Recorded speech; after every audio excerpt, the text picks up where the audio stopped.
बिस्मिल्लाहिर्रहमानिर्रहीम। Dear students, आज हमने यूनिट नंबर 2 स्टार्ट करना है। एक्सरसाइज 2.1 का क्वेश्चन नंबर 1 हमने सॉल्व करना है। हमारा क्वेश्चन नंबर 1 है फाइंड द डिस्क्रिमिनेंट। एक क्वाड्रेटिक इक्वेशन हमें गिवन है, उसका हमने डिस्क्रिमिनेंट फाइंड आउट करना है। तो सबसे पहले हमें ये पता होना चाहिए कि डिस्क्रिमिनेंट होता क्या है। तो डियर स्टूडेंट्स, हमने प्रीवियस चैप्टर में जब क्वाड्रेटिक इक्वेशन की स्टैंडर्ड फॉर्म को कंप्लीटिंग स्क्वायर मेथड के थ्रू सॉल्व किया था, तो हमारे पास क्वाड्रेटिक फार्मूला हासिल होता। वही जो क्वाड्रेटिक फार्मूला था वो स्टैंडर्ड फॉर्म में क्वाड्रेटिक इक्वेशन का सॉल्यूशन सेट था। यानी हमने क्वाड्रेटिक इक्वेशन को जब कंप्लीटिंग स्क्वायर मेथड से सॉल्व किया था स्टैंडर्ड फॉर्म में, तो क्वाड्रेटिक इक्वेशन की स्टैंडर्ड फॉर्म क्या होती है? a² + bx + c = 0। जब हमने इस स्टैंडर्ड फॉर्म को सॉल्व किया था तो हमारे पास इसके रूट्स आए थे x = -b ±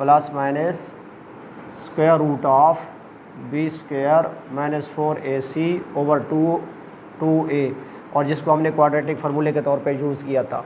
तो ये जो स्टैंडर्ड फॉर्म के रूट्स हैं, इसमें ये जो स्क्वायर रूट के अंडर अलजेब्रिक एक्सप्रेशन राइट की गई है b² - 4ac, इसको डिस्क्रिमिनेंट कहते हैं। यानी डिस्क्रिमिनेंट की वैल्यू क्या होती है?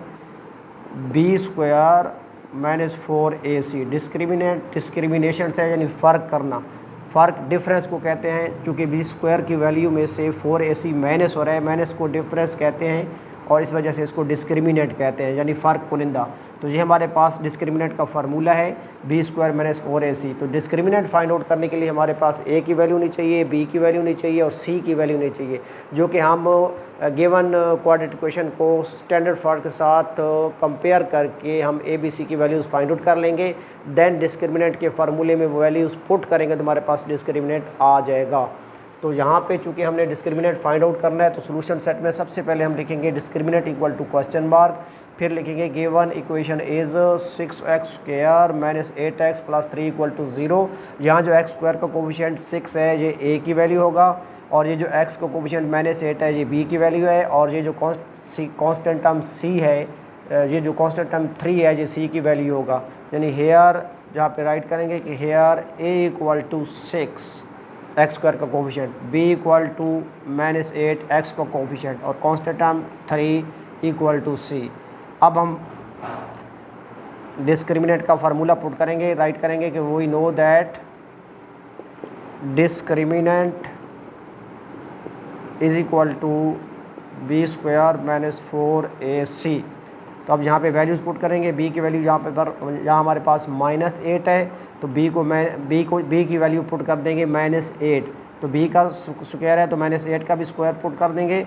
-4 × a हमारे पास है 6, तो यहाँ 6 पे पुट कर देंगे, और c हमारे पास 3 है तो यहाँ 3 पुट कर देंगे। चूँकि 4 × a × c था, तो 4 × 6 × 3 राइट कर लेंगे। नेगेटिव नंबर का स्क्वायर हमेशा पॉजिटिव होता है, और किसी नंबर का स्क्वायर फाइंड करना हो तो उस नंबर को उसी नंबर से मल्टीप्लाई कर दें। यानी -8 का स्क्वायर फाइंड करना है तो -8 × -8 प्लस 8 × 64, तो -8 का स्क्वायर जो है वो +64 आ जाएगा हमारे पास, और ये -4 6 × 24, 24 3 × 72। अब 72 में से 64 माइनस करेंगे, चूँकि 72 ग्रेटर है, ग्रेटर में से स्मॉलर माइनस कर देंगे। 72 में से 64 को माइनस किया तो 8 आ गया, और हमारे पास साइन जो है वो ग्रेटर का आएगा। एक टर्म प्लस की हो, एक माइनस की हो, तो ग्रेटर में से स्मॉलर को माइनस करके आंसर में ग्रेटर का साइन जो है पुट करते हैं एडिशन ऑफ इंटीजर्स के रूल के मुताबिक। तो डिस्क्रिमिनेंट हमारे पास जहाँ जो है वो -8 आ गया। इंतहाई ईजी क्वेश्चन है। क्वेश्चन नंबर 1 के रिमेनिंग पार्ट्स डियर स्टूडेंट्स आप खुद कर लीजिएगा। डियर स्टूडेंट्स दुआ में याद रखिएगा। खुदा हाफिज़।